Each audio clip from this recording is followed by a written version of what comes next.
very interesting. I really wish we had more time with that. There's like a lot of first, but now we would just like to invite the attendees to open slide website. If you guys have any additional questions to the couple, so there's this QR code. You can just scan it. And This is the most awaited part of the talk show for people to ask their questions. And don't worry, because the questions that you ask are gonna be anonymous, so no one will actually know. So you can ask whatever questions, whatever spicy questions you might have, whatever questions that you've been holding deep inside your heart. You can ask. This is the right moment now. So just take out your phones and scan the QR code and ask the question. Busy part is you're anonymous, so yeah. I might do it. No, okay, no, I'm on a job, yeah, so I forgot. How old are you, Jeff? I'm actually 21, sir, 22 this year. 22. Yeah. Do I look old? That was, well, it's placed in okay age, yeah. It's sure. Sorry, Sid. Mature, yeah, mature. Sure. Yeah, I mean, no, feel free. You can just type, in your fingers there. You can just. And if you don't know what questions to ask, maybe you're still shy, even though it's anonymous, you can actually vote for other people's questions as well. Yes. So if you see on the Slido website, you will be able to see like few questions. I can already see it here. And you can actually press the thumbs up button. And then that would make the questions more popular. You see one question, get a 6 thumbs up. Yeah, 6 thumbs up. And by the way, I think we're going to have to, due to time limit, we will only answer a maximum of 6 questions. So depending how the time goes. So yeah, if you found out your question has already been written, just put a thumbs up. Probably going to go visit that question and ask to the 3 couples, maybe. Everyone is anonymous, but someone put their name. Somebody put their names, and it's Winston. It looks like your brother. That's my little brother, yeah. I'm pretty proud of him. He doesn't look like me at all. He wants to be known. I think he wants to be known. He's single. He's single, yeah. It's like, Gavin, you have to pick my question, because I already put my name here. 100%. I get it. You know that I'm the one that asked the question. Yeah. He already gave us signs. Brother-in-law, yeah, you say. Interesting talk show today. Maybe we'll give a few more minutes for there's still people on their phones, like thinking hard. Okay, should we just start asking? Because I can see a few questions already coming in here, and we have one of the most popular questions. So I'm just gonna ask right away while everyone is still waiting as well. So this is very interesting. Actually, like around 10 people want to ask this question. Is it okay to have a break in a relationship? A break as in, I think it's not breaking up, It's like... kind of like take a break out of a relationship. Yeah, like thinking whether you want to continue or not, maybe. Like those like gap that you don't meet each other, maybe you don't communicate with each other, but you're deciding whether you want to continue the relationship or not. Is that okay? Yeah. Somebody just want to jump out straight up to the answer? Actually, just go. I asked my husband first, and we both agree that it's okay. And I add, as long as it will be better if you put a date or certain period on it until when you would want to have this break. For example, like a month or 2 months later, and then you meet up again and discuss whether you are still on the same page, whether you still want to go ahead. Because if you don't put a time stamp on it, you wouldn't want to drag on this relationship and it become no status gitu istilahnya. What's the good timestamp? What's a 1 year break? That's No, that's too long. How do you think it's good? Yeah, minimum. But I think it comes back to the purpose as well. Why do you want to take a break? If you want to find someone better, then don't drag the relationship. You better break up. Yeah, I think again, depending on the purpose, I think it's okay. It might actually be helpful sometimes to put a break, like break as in break, because usually when you're in a relationship, when you are in love with someone, you might be going too fast without thinking clearly. So it might be helpful. But what I think is not okay is to throw out the word breakup casually.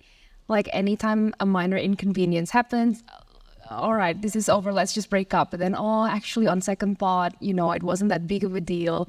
Let's try to patch it up. So you shouldn't just throw that word out like candies. You really need to be committed, I think. When you say break up, you have to mean it, but you have to take a break. If it has a purpose, I think it might be useful. No, common thing. Yeah, I agree. It's the purpose of the breakup. Hello. Yeah, I agree. It's the purpose of the breakup. If it's to reorient yourself, to really clarify whether you still want to pursue this relationship into a better place, then yes. But if it's to take a break so that you can look around, then maybe don't. I think I hope that answered that question. I think probably we'll move on to the next one. It's the next upvoted question from an anonymous user. Is it okay to have a bunch of criteria lists of our future husband or future wives? Pray for it and stick with it until we truly find the one who meet all lists. It's okay to me. Well, you can have lots and a long list, but then the top and foremost you need to have is whether that person will love God or not. That's it. Because if that person will love God, that person will, treat you like how Christ wants you to be treated. And that's what will help in the relationship and in marriage as well. And you both will grow through it. When I was single, I made this top 10 top 10 list what I wanted from my future husband. And the top 2 is the ones that I will not compromise, which the one I shared with you previously. He must love God and he must have patience for souls. And the other 8 is just trivial, like he.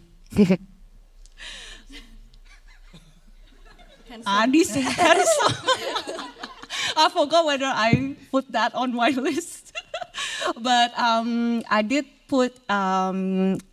If it's possible, he can play instrument because I like to sing. So if he can play instrument, then we can jam together too.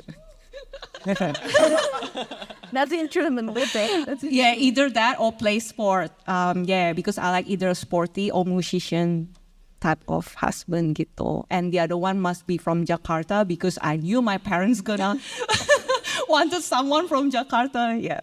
But yeah, you get what I mean. Like it is very important to have the criteria to know what you want. Is there such thing as an unreasonable list though? Like, for example, I know people like, oh, I want a boyfriend that is 175 centimeters or above. And if I don't find it, then I'll stay single forever like that. Is that such thing as making a reasonable and unreasonable list? I think you gotta differentiate between a preference and a core value. I guess like the compromisable and non-compromisable. So something like that I think should fall under the compromisable preference. I don't think it's wrong to have a preference, like however silly it might seem. If it's your preference, it's your preference. But just be realistic as well. Yeah, like just know what's core, what's not. And I think you have to have a list. Like everyone has to have a list because if you don't, when you are in love, it's so easy to just logic is sometimes just out the window, right? When you're in love. So you need to be able to, just have something to look back to make sure that you're still in the right track. Sticking to standard as well. Yes. Remember during my time, 10, 15 years ago, I think, you always you made a list and then you pray and you ask, you make the request to God. But I think that's like for our generation, not like this generation. They do it, but on the dating apps. So they put the criteria, then the algorithm gives them the recommendation. Yeah. It's busted. I think that in conclusion, I think the answer is I think basically it's okay, but to find one who meet all of the list is kind of like a stretch because we need to understand, we need to know that there's preference and there's the criteria as well. So yeah, we just have to be realistic. in terms of this. I think there's the next question. I'm just gonna have to read that. I think it's what is the purpose that God want in a relationship that glorify Him? What's the purpose that God? Yeah, what is the purpose that God want in relationship to glorify Him? The ultimate purpose is to build godly families. So I know not everyone can have kids, that's a fact. But if you can have kids biologically, then you should have, a family, right? And because that is the way God's plan and purpose for us as Christians is to have families that influence society so that more families are influenced, right? And without going into a Bible study, right, the first sin was inflicted upon the first family, right? So you can see how important a family is. Yeah, so ultimately, when you decide to go into a relationship, right, you have to have a plan that is she or he someone that you want to build a family with, right? Not just someone that you can ask to have dinner or hang out with, but someone who you can build a family with. Okay, so just quickly, because we're running out of time, and there's a lot of people that ask the questions, but this is for all the singles there. When is actually the right time to date? Like, how do you know that you're actually ready to get into a relationship? Maybe just I'll just pick someone to answer, maybe from Tina. Paulus udah jawab. Coco has already answered that sort of that before, when you decided to go into a relationship, you have to you already decided that you want to build a family with she or he. That's when you can go into the relationship. And I touched on the point as well that when you think that you can commit to he or he, then that's when you can go into the relationship. If it's only like monkey love or cinta monyet, then you're not ready in there. And also when it's a choice, not a need, I think. Yeah. Oh, actually, let's say, how about that? Well, technically, some people, you guys are kids, and maybe you find that kids later. Like, if you want to tell like your kids when is the time? Like, for example, because some people should parents to say don't date until you graduate. Or graduate. Yeah, I think. What do you mean? For the one that already have kids. For sure, I will tell my daughters, don't repeat the same mistake like your mom. Yeah, because I was pretty naughty back then with the monkey love.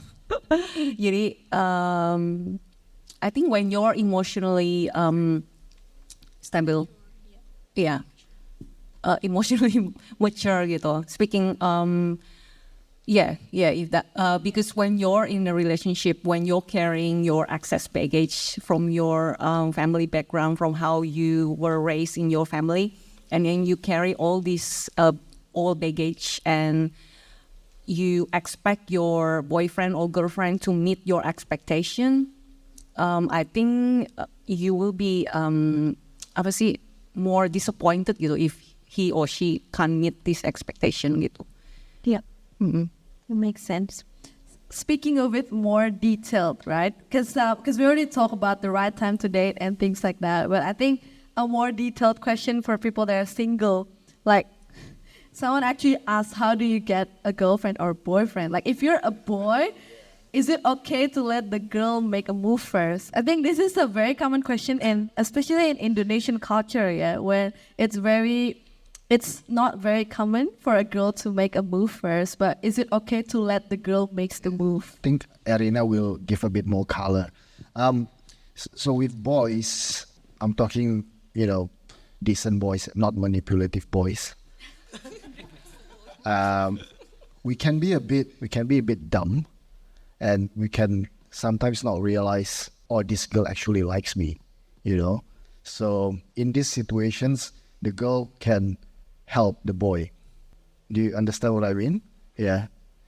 like slap his face a little bit because to awaken him, you know. So yeah, in that situation, because I think that's what happened to me. Yeah, that's sort of true. I mean, if the boy doesn't really realize, I mean, when the girl's already, showing like signs that, yeah, I'm into you, but then the boy's like, are you into me or not? But I mean, yeah, you can go through your friends or, anyhow you like, and then you can, make him realize that, what, are we doing this together or not? Yeah, things like that. I think it's okay.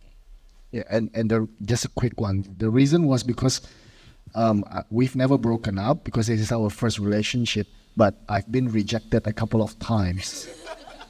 So I've been very careful. It's like, I don't want to be rejected again.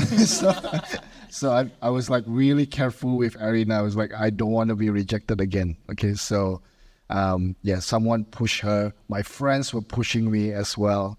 And that, yeah, that's, I think the boy has to lead, but if the boy leads and the boy's a bit dumb, the girl has to make a bit of a move. Yeah. Give a bit more obvious signs. Don't be too fake. Okay, let's move on to the next question. Do you think that love that grows out of a friendship is actually the most ideal godly relationship? Some people here, like maybe they actually start their relationship like from like a stranger. They don't really know each other, but is it better to actually like be friends, like first, like be good friends before you start the relationship? Maybe Chi Aal wanna answer, and Koyan. Yeah, I think so, because when you start as a friend, there is no ulterior motive behind it, so your judgment will not be as clouded compared to when you are like fall in love like at the first sight.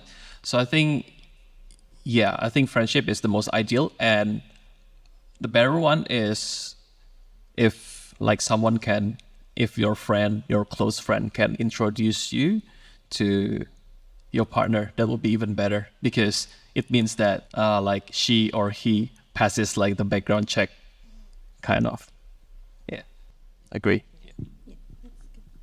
The question is, what happens when you found the one, but he's not Christian, or would it be better with someone who is Christian, but you're not happy at all? English. Okay, that's ready. That's been answered. You guys want to shouldn't be gone. Just be single. Just a second. Then it's not the one. You may think that they are the one right now, but During my single years, the years when my parents tried to matchmake me, I think all of them were not Christians, so I didn't even consider them. Okay. There's a very interesting questions actually. There's someone here that says, I've never actually liked or loved someone romantically before, so I don't know how to differentiate it between love and like as a close friend or a brother or sister. So they don't know how to differentiate if this is just a feeling of caring for my friends, or is it actually like I'm actually started to fall for this person, like, because I've never been in a relationship, for example. I've never like dated or have anyone like PDKT. I mean, this is a kind of a common questions during our age, isn't it?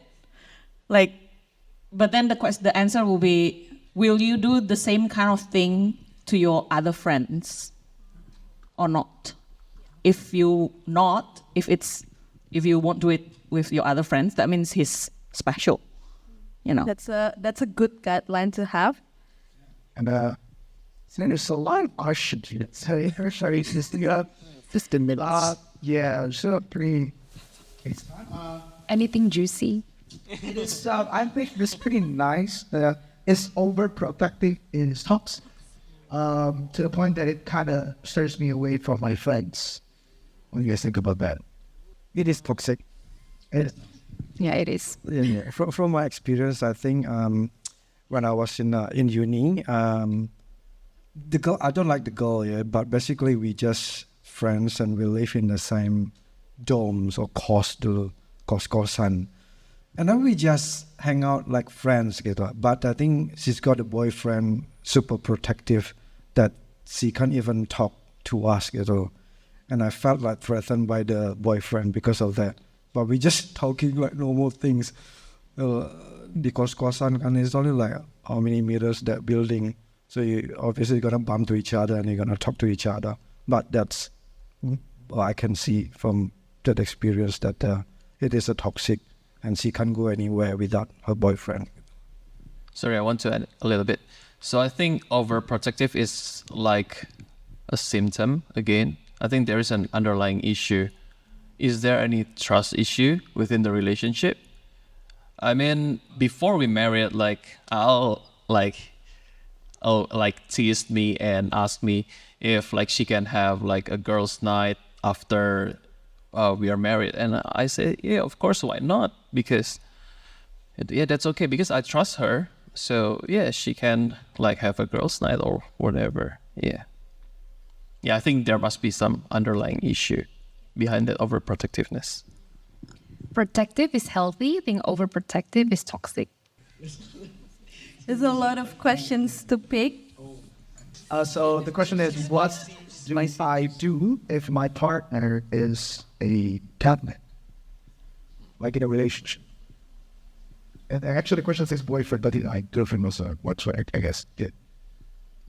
Good question for Korean, I think. This is like sort of like the gray area of like believers. Like what do you define as believers, you know? But I think if you have kids later on, like in the future, where do you want to bring the kids? You can say one thing to the kids and you say another thing to the kids, so they'll get confused. I was actually a Catholic. So I grew up a Catholic. And well, this is just from what I can say, from what I know, I guess. I think there is still quite a lot of fundamental difference between our Christian faith. And when I say Christian faith, obviously biblical faith, I should say. So I think there is actually quite a bit of a fundamental difference. So I do think you need to sort of work it out. I know we worship the same God, we worship Jesus, but if you actually look and dig deeper to the fundamentals, there's a lot of, differences. And like what Ko Alau said, I think in the long run, practicality and that sort of stuff is going to be an issue as well. And this is something I learned recently as well, which is not necessarily restricted to a relationship. And I know that we think that, we're Catholic Christians. What's the difference? We love Jesus. This is something I learned recently. I learned that at the Reformation day, so when Martin Luther, led the Protestant movement, the Catholic Church, the original Roman Catholic Church, cut off relationship with Martin Luther and the Protestants, which I consider us who are, in this church as Protestants as well. And that relationship is still cut off, by the way, until today. So the Catholic Church actually views us, Protestants, the Roman Catholic Church, as different than them. Okay, so it's not even, they don't treat it lightly. They treat it as a fundamental difference. So I think our lack of understanding sometimes thinks it's just different, It's just slightly different. But to them, it's not slightly different. So I think we should put on that hat as well. It is different, I think. The core values. Yeah, and also different. Yeah, I think we have some couple of questions here. Is it good to be friends with your ex or not? Yeah, why not? Maybe, No comment. this is interesting. Depends on the situation. Depends how you break up. I guess. Maybe, Koya, you want to say something then? I think why not? But you have to be careful as well. I mean, there are still boundaries, especially when you're married. So I mean, you should limit. And if you want to be friend, you don't be like besties. Just be civil. I think yeah, just be civil. How about the people who are asking us about marriage? Like, for example, like just like still dating and just we're not there. In that context, you get the Nah, don't, yeah. Again, don't bring yourself into temptation. I think it's right. Yeah. Don't even try. yeah, China, and so I think you say something. No, but we actually got a question probably harder than this. If they are in the same church or in the same school, then that will be difficult to be friends. Because I was thinking it's not wrong to still be friends, but just thinking reasonably to not treat our ex as the person to share our feelings, or oh, today I still go to blah blah blah. You know, don't share those kind of things anymore with our ex. Yeah, but yeah, we were discussing it will be tricky if it will be trickier if you are in the same school, or maybe if different school in the same church. Yeah, maybe you can only meet on Sunday and still say hi gitu. Tapi ya, that's another discussion. So it's better to move cool then? If like, There's opening another can of worms. Look, I think it really depends on the stage of, like, I guess, how long were you together for, at what age were you together for, how serious it was, and how long have you been sort of broken up with as well. Like, I guess if it's fresh, it's probably safer to keep a distance, right? And I think that's quite the general thing. I guess it also depends on your partner. Are they okay with it? Because then your partner should be your priority. Yep. Like, if it hurts them, then don't hurt them, you know? But if they're fine with it, it's fine. Yeah, so I think it just depends. But yeah, the general rule is don't lead yourself into temptation and just use your common sense, I guess. this is actually the opposite, right? What if it's the opposite? Like you actually are in the same school as your partner, for example, or like as your future boyfriend or girlfriend. Like it's that gonna be a problem because you're gonna be hanging out with the same people. You're gonna be sharing everything like with the same kind of people. Is that gonna be a problem? That's the other way around, right? Like with the ex before, it's like. Sorry, was the question, is it okay to date someone from your school? Yeah, or like even like be in the same school with the person that you're dating. Well, I personally think that there is no issue. I mean, we cannot limit God. I mean, God can work everywhere and through anyone. So, yeah, you can meet your special one in your school. So why not? I mean, if your relationship doesn't work out, well, it's too bad, and maybe you have to move school or whatever. But it's not the end of the world. But the point here is, I think, yeah, there's no issue. I think we're running out of time. Yeah, running out of time. Sadly, I just really want some, time here to actually ask a bunch of questions. But just to close on this talk show, sadly, just I ask every couple like one last questions. Maybe starting from Ko Ian and Chia. Basically, what makes you decide you want to marry your partner? Like the decision point when you're actually ready to marry. So, kind of start with. I think, I think we should act like based on our life stage as well. So when I met Ao, yeah, of course, I graduated from, I studied like master's degree, blah, blah, blah, but I wasn't really that young. So it was the right time to see like a relationship as, leading to marriage. So yeah, I think we have got same core values again, although not my preference. I mean, she's not my type of an ideal woman, and I'm not also like her ideal type of man. But somehow, yeah, our relationship is going strong, and it's okay as long as the core values meet. And yeah, during our relationship, we don't really quarrel anymore, as we mentioned. So that's, I think, a good indication. And there is no opposition as well from our friends, from our parents. So everything went smooth. So yeah, that's our indicator to get married. It was pretty simple, really, for us, I think. Yeah. So it was within God's boundaries. I like him. our core values matched, and it was just at the life stage where we were thinking of like marriage was just in the near horizon. So yeah. Time's up, please. You can answer. Injury time. This is the last questions. Yeah. Okay. Yeah, I'm just so glad someone finally likes me. So, no, I have a picture in my head of what my life is going to be like in the future, and I just think what kind of girl can help me in that future. So that is that I have that quote unquote vision, and can this girl endure that future?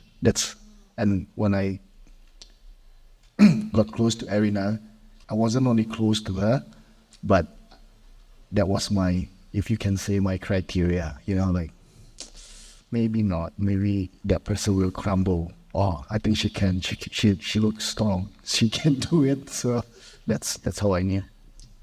I don't really, I just a happy-go-lucky kind of person. So I don't really think that long. So I just that's why I just want the man to lead. So when he's talking about that, and I think we can do it. So we just good and do it. Yeah, and I'm sure because we're Christians, I know that with God we can do it. So I think, like I mentioned before, I already fought the battle with her mom. So, so I have to win. So that's why I decided, no. In the serious note, I think during the courtship or our relationship, that's how I felt that she can lift me up, not bring me down. So that's when I decided, I think I want to go to the marriage stage. When I was single, I was 22 years old. And like I said, I was single for 6 years. And then I only knew what age I felt I was ready to get married when I was 25. I was thinking, I think I would be ready to get married when I was around 27, 28. Yeah, so back then I didn't really know when I would get married. So, so I actually got married at 28. And at the time, I just feel, I can share life with Alau.